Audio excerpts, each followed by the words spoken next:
Hi, everybody. Welcome back to the foundermatcha podcast, where my name is Danielle. I speak with founders, innovators, and builders in the startup space, shaping the future of entrepreneurship. So today's guest is Rushab Shah, founder and CEO of OneHive. And I'm really excited to talk to him today about his journey. It has been really, really interesting. He started out as a mechanical engineer before moving into the entrepreneurship space. He's currently working on his startup OneHive, which is in the social impact space, working with social services organizations and using AI and technology to help them and help organizations, help people. So welcome. Thank you, and thank you for having me. I'm looking forward to this. It's an exciting time, I think. A bit crazy, but exciting. I'm so excited to hear all about it. We actually met a few weeks ago, and I was really, really, excited to get you on, hear more about what you're working on and your journey to getting here. So let's start out. You can tell me a little bit about your journey to building OneHive and some of the moments that kind of shaped your journey. I know you started out in engineering. Yeah, no. So I'd say my kind of journey has like three parts to it. So you've got tech and engineering. You then have the social impact bit, and then you've got the convergence of the two. And so, starting with the tech side, that's the engineering side. So I had a very kind of like accelerated but really interesting career in the automotive sector. So, even before I went to university, I'd worked at Jaguar Land Rover on a work experience, an internship at Williams Formula One, done some really cool stuff before getting to uni, and just loved it, and loved the thrill of it, loved the idea that you can build, make, imagine, design, things can move, etc. And that's what kind of drove me, right? Like actually making stuff. So much so, I think when I was like 21, I got a Ford Capri, which is like this vintage 80s muscle car. It's like a British equivalent of a Mustang. Just was driving that around, and had a good time, and it was great because that gave me kind of the underlying fundamentals. In the engineering sector, there was this big shift at the time of decarbonization, digital. How do you manage all the data that comes from cars? What do you do with the battery optimization? All that stuff. So I ended up working with the board, building out the strategy, leading and commercializing and developing the digital strategy. Spoke at conferences, did all sorts of incredible things. And I think the biggest thing I probably ran was a 1 million-mile pilot of zero-emission trucking across Europe. So that's a 34 That's million incredible. project. Yeah, like nuts, absolute wild. You had that was the challenge. So that kind of like is a bit of a flavor of the sorts of things I did in the engineering world. Then the second pillar is that social mobility piece. I've always kind of done charitable stuff. I did when I was 14 or 15, I went to India and did a medical camp where I was, distributing pharmaceuticals and, like counting these pills and putting them in little bags and giving them to the actual pharmacist who was doing it. And so, I got to do some really cool stuff, and most notably got involved with something called FAB, which is a mental health disabled charity that's all about making accessible things like opportunities for young people and adults with disabilities. And so whilst at uni, I set up a youth club for those kids with disabilities, and we ran that. And the model was, let's get uni students from Warwick University, where I went to. You got some really, really intelligent individuals and diverse, and actually like from different backgrounds, but not disabled. And because there's a barrier to get in. So we would use hobbies and interests and get these clubs and societies to come in and then connect with the young people and deliver workshops. So if you're salsa or engineering or the cheerleaders, each week there'll be something different for the young people to enjoy. And we then use that to get the young people to work with the volunteers and use hobbies and interests as a way to kind of connect the two. And that was a very organic way to get an engineer and a young person with autism or Down syndrome to connect. So the young person likes trains, for example, and you're an engineer. Just tell the engineer to talk about trains to that kid, and Thomas Tank Engine comes up. Great, cool. All of a sudden, that kid's interested, they're engaged, they're comfortable, they become curious, and then you can get them to connect. And it led to like massive volunteering retention, to the point where we had too many volunteers at one point. To it was a small little youth club, but it was great. So it worked well. So that's kind of that social mobility bit. And then we get to the OneHive journey, which I think we might unpack a little bit later. But OneHive, in a sort of nutshell, is using tech, AI, automation to streamline a lot of the manual processes that live within the nonprofit sector. And this is everything from coordinating delivery, taking attendance, gathering feedback, all the way through to reporting back to their funders and commissioners, so those that are giving the money, to basically help them streamline as much of that as possible. That's an incredible start to your career. Obviously, having those different experiences, you've kind of bridged them all together. It sounds like the more technical aspect, and then having that opportunity to work with youth. Would you say that was one of the first moments where you kind of figured out that you could use your skills to kind of create, and your skills and technology to kind of create social impact, and then you kind of ran with it and was like, I need to work in this space? I think that happened earlier. Okay. There was a point at school. So at school, I was quite lucky that the school I had a really good DT department, and you could kind of make whatever you wanted. So my A-level DT project was actually inspired by FAPS. So they used to just residential week at school, where as a lower sixth or an upper sixth, your 17, 18-year-old is typically kind of useless at general life. And Yes. but actually we were basically given the opportunity to look after a young person with disabilities as a residential week. So everything from changing, cleaning, feeding, whatever that young person needed, you've got to look after them, like the primary caregiver. So the guest I had in my first year had Duchenne muscular dystrophy, which basically means all his muscle turned to fat.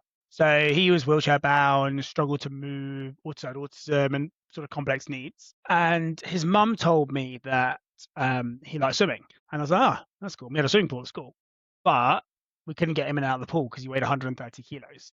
So my A-level TC project was a platform that basically used this parallel motion system and a winch and a whole load of things to get this wheelchair, like a shower chair, in and out of a swimming pool and keep it flat at the same time. So that was my That's pièce de incredible. résistance. So yeah, I literally Yeah, built a that's how it started. platform. Yeah.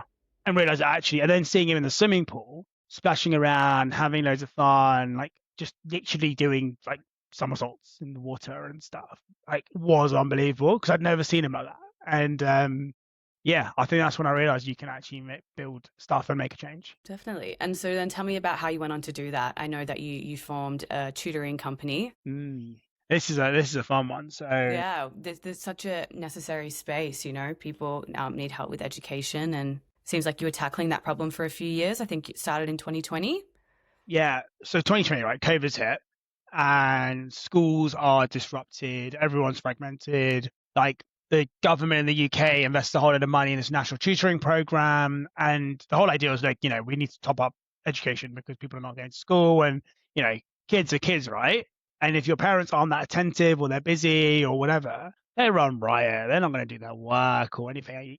That's the challenge. So what we saw was a big shift and a big opportunity that we thought was an opportunity to become the Uber of tutoring or the Airbnb of tutoring. So build something so simple that an individual can go through, find the best tutor for their kid with attributes matching. So similar to the youth club, I would use hobbies, interests to match the volunteer with the tutor with the tutee. So let's say, for example, I love baking, but I suck at maths. And a teacher loves baking, but is great at teaching maths. Now, if I could choose any maths teacher, there are loads of them out there. But if I chose the one that's got baking and we both knew that, the first conversation isn't let's talk about algebra. It's eggs, milk, flour is X, Y, Z.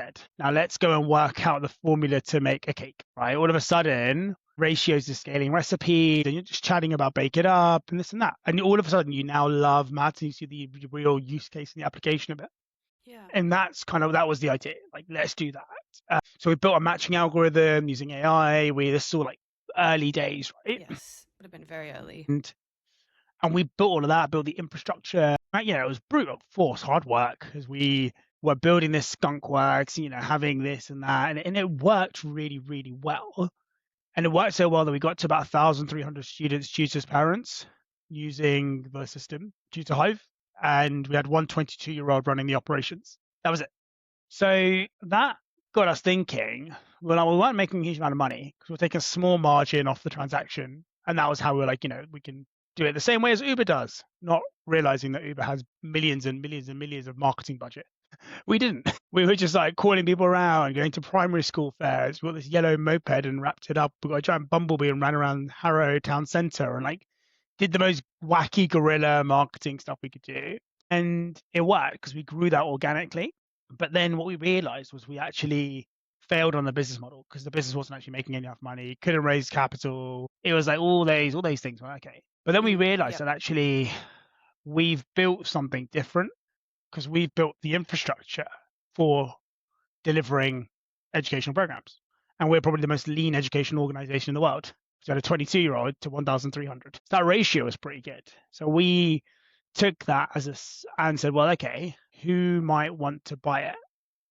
Who would want this tutoring platform? There's other tutoring organizations, but they were like, yeah, they're a bit like, very sort of like bootstrapped, man and a dog, kind of like small entities. There wasn't a like large scale deal opportunity there. And then we went to an organization. So Barclays have this Eagle Labs program where they host an accelerator for founders trying to work it out. And it's great as like a test bed for those early stage ideas. And they used to deliver mentoring to 1,500 like founders every single year. And it was delivered by different sub organizations. So they had like Capital Enterprise and this and Code Base and this and this and all these different people were like delivering, and they were subcontracting to actual individual mentors, and they all got paid. So hang on, this is the same thing. There's a guy called Kieran, and if he's watching, hey Kieran, hope you're all good. And his life was hell. We had really good conversations with him, and he was like, look, this is really tough because it's all manual. There's no infrastructure behind it, and this is Barclays Bank. You're like, surely you've got this down. Same thing with IBM. Surely you've developed something to make your life easier. Yeah. No. They were just Excel sheets and manual emails and some Calendly links here and some email the PA and no infrastructure. Same thing with IBM. Literally the same conversation, same thing. We were like, and we did actually try to pitch them being like, why don't you buy our system? And they were like, we're interested, but go through procurement. And procurement for a bank basically means like a year. That's how long it takes to get into a bank and you need all the compliance and you need to do that all up front. And you're like, you have no guarantee of the contract. So you're like, well, hang on, this is a bit. So we said, thank you, but we'll see you later.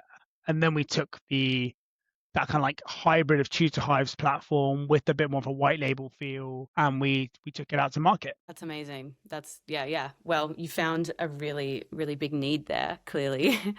And yeah, tell me about OneHive. Yeah, so OneHive is kind of this. It's actually it's like a mindset in its own way. So it's not even just about the tech.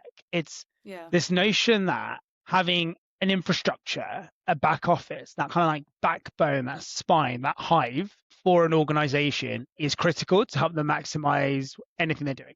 And that could be a technology layer, it could be a sub team, it could be whatever. But that kind of infrastructure needs to be there to allow the front of office, the front end, to do what they're doing. Now that idea, if it makes sense, like corporates will have it. You've got your Google infrastructure or Microsoft, or you might build your business out of Notion or Slack. You've got something that underpins like the baseline of the organization, the fundamentals. Yeah. Exactly. Problem in a sector like the charity sector is that is all over the place. That doesn't really exist that much, and there's not a huge amount of capital investment into it. And therefore, there's lots of manual bits and things that have organically grown over time. There's never been the investment into a proper structured system, formatted processes, etc. So everything's kind of all over the place. Why do you think that's the case? Like, do you think it's a funding issue, or do you think it's just because they're service providers trying to, provide services to the community? It's just been put on the back burner. So I think for years, right, charities their sole purpose was to deliver impact, feeding people, getting water to them, like helping with whatever disease or whatever. Right? So there was always this notion that a charity should put all the money that I give to the charity to the end solution. Yes. Otherwise, I've got a lot of mistrust. You're just paying for salaries. Yeah. But what we don't realize as a society, someone's got to do the work. And if you're not going to do it, the money needs to go to someone to do the work. And it's not just the front end, it's the back end and the back office as well. So, so what you've seen is years and years, there's lots of this sort of like approach to like payments into charities people have given, but they've given with restrictions. Basically say, I want this money to go to Joe Blogs over there in Africa to do that thing. Yeah, I want to see And an outcome. I want to see where my money is going.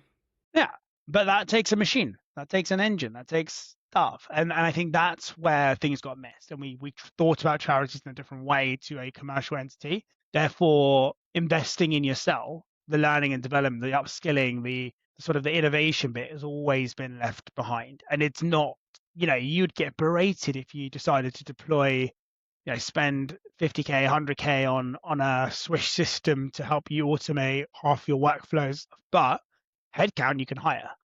And Yes, I think yes. that's the thing. So you found like it was okay to hire people. The costs, the average charity in the UK is, like about 500K-ish kind of income. I mean, not the average, maybe that's the medium's like kind of that. But you're looking at that sort of number, especially the ones that we work with. They're in that sort of sweet spot. And again, it's like they've got systems-ish, but they're not great, and no one's managing them. And the charity can't bring in the talent necessarily to unlock that. So, you're not bringing ex McKinsey, ex Bain operators. You're not bringing ex Microsoft and ex Google and ex Uber CTOs to lead the tech stack. You might have some of those on your board of trustees, but they're never going to get to the depth and level that you need for actually driving process systems. That's an internal role, not governance high level role. Yes, true. And so tell me, OneHive, obviously, what's the impact that the AI that you guys are using what is the impact it's making?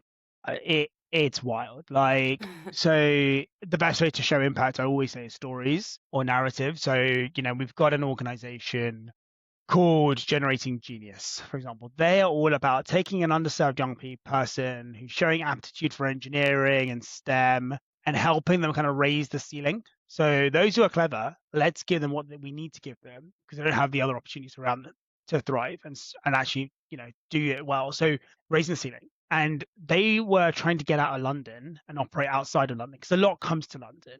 And it's actually those regions, those like old coal mining villages and towns and those areas which are actually far more underserved. And that's where they wanted to operate. Now it's quite expensive to keep traveling to different places and deliver and etc. and a lot of movement. So, and they had this vision of creating this impact like program platform, gamified and leaderboards, having young people be able to participate in challenges, getting rewarded for all that stuff. They were like, this is our vision and this is what our young people have asked for because that's what they want. That's what excites them. That's what they want to be doing. They want it to be like a game. They want it to be exciting. And they came to us with that. And so we were like, yeah, cool, we'll do it. And as a result, they've seen their growth like 3x. Their school engagement's gone through the roof. Their incomes, their corporate partners, the sales forces, their other like national instruments and other sort of like organizations are absolutely loving it. They're like, this is so good. Like, we want to back this more and more and more. Future Leaders is another example. This organization was a team of 9. And this is unbelievable. This is like the Halo kind of like case, and it has been known as the Halo case on the Home Office website recently. They got kind of posted up there, but 9 people delivering to 5,000 young people using Google Classroom, using Microsoft Forms, some stuff here, Zoom webinars. It was hanging together with just about, but it worked. We started working with them in July last year. They are now supporting 18,000 young people. 18,000 young people. That's like the capacity of a stadium. That impact is so large just from some really basic infrastructure and process. Yeah. And those 18,000 young people that are now participating all over the country, they're engaging and as a result, and Future Leaders didn't have to hire any more staff to do that, which opens the question as to, hang on, if this is the level of scalability we can achieve with the system, then there is something phenomenally magical about what we created. That infrastructure, that back office, that backbone, if deployed correctly and invested in, can make a huge difference. Naturally, they've 3x their growth. They are in a fantastic place, and they're even looking internationally now because they're like, look, we're out of London, we're doing Birmingham, we're doing Liverpool, we're doing Leeds, we're doing Teesside. Like they're there, and they've got the ability to have the presence there. And we did a simple kind of calculation, and we're kind of validating at the moment, but it's to the tune of 117 million of net impact they've created in the course of that year.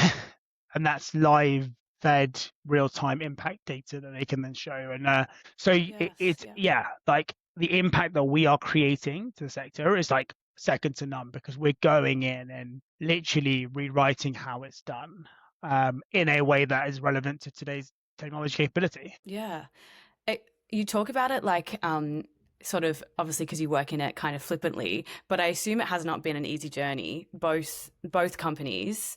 What's been the biggest thing that you've learned and like the biggest hardship that you faced, especially with OneHive? Because I assume going against like the grain of how things done, especially in charities and not for Yeah. profits, like that is not easy. As somebody with a background, in the social services sector, I can't even imagine the layers of maneuvering that had to happen. But yeah, what have you learned? So the one that I learned was, well, okay, there's a few bits in here. So the one thing I learned is, or the approach that we took was to say yes to everything.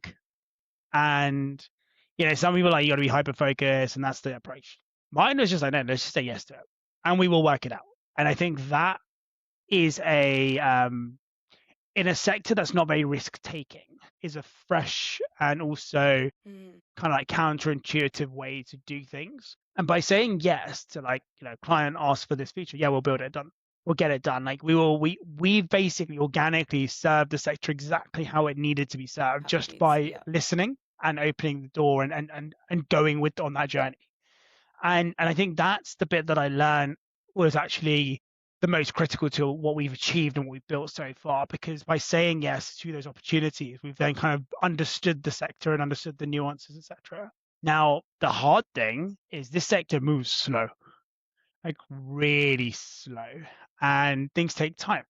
And people want to see and kick and hear and talk and discuss and governance and all that stuff. And they spend a lot of time kind of doing not much. And not to say that the due diligence isn't important and it's critical, but the adoption takes a while. Yes. But we can see why, because there's a lot there. Yeah, a lot of moving parts. Yeah, I feel like they often want to see kind of the impact of what they're doing before they kind of trust it.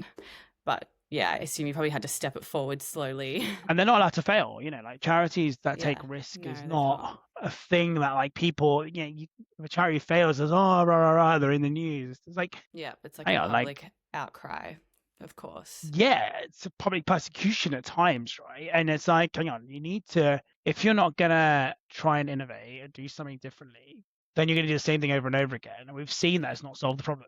Like, I think what's so amazing about OneHive is that you're meeting such a strong need, and then you've obviously done that by solving their problem directly. And I love the model of we'll say yes to everything, and then we'll figure it out, because then you can kind of build it out as you go instead of assuming you know what they need. yeah, and to your point, it's a big need. Right? Do you want to have a guess at how much the UK government spends in grants to charities every year? It would be millions, right? I Yeah, assume. you're out by quite a few orders. 160 billion is how much the UK government gave in grants to charities in 2024-25. Yeah. It's a lot of money, and I'm wondering what it's kind of doing. This is the question. Like, what the heck Yeah. are we doing? Are we, like, and you Yeah, look it's at a because the sector, structures, they aren't there. the structures aren't there. Like, you've Yeah. got so much plowing into it just blindly, and it's Yeah. like, it's bonkers. It's Like, just a wheel. Yeah. it is making impact, but there's so much inefficiency and Mm-hmm. actual, like, opportunity to do things great. Yeah. But yet we've got a society that's crumbling, fragmented more than ever, political sector that's just absolutely shot. We've had almost more prime ministers than days of the week. Like, it's like, Yes. Yes. it's unbelievable. And I think that's the problem. Like, I think people are starting to get fed up with it. Mm. And, UK should have an answer to this. We're not intelligent. We've got caliber, talent, skills that are, quite frankly, just being wasted. Mm-hmm. And yet we've got this massive social problem, which is taking a huge chunk of our GDP. That's a huge amount Yeah, of it's heaps. capital that, if we could half that, hypothetically, and be more effective and be a bit more bullish on it, that's a lot of investment that could go into developing innovative, future thinking, like, opportunities that could reinvigorate the United Kingdom. But Mm-hmm. no one is looking at it. Yeah, definitely. You've mentioned a few times throughout the whole conversation, like young people. Like you've always been exposed to young people. It sounds like from the working with kids experiencing disability, and then tutoring is obviously quite, tailored towards young people. Is there something behind that, or have you always just naturally gravitated towards that Yeah, age group? yeah, no. I think so. Apart from thinking the next generation, the older generation are important and huge amount of respect to them. And but if you think of the society or the nation or the UK as a house, right? So the Yeah. house is there. It's a building. It's structured. It's solid. It's got its door, its windows, and this and that. Great.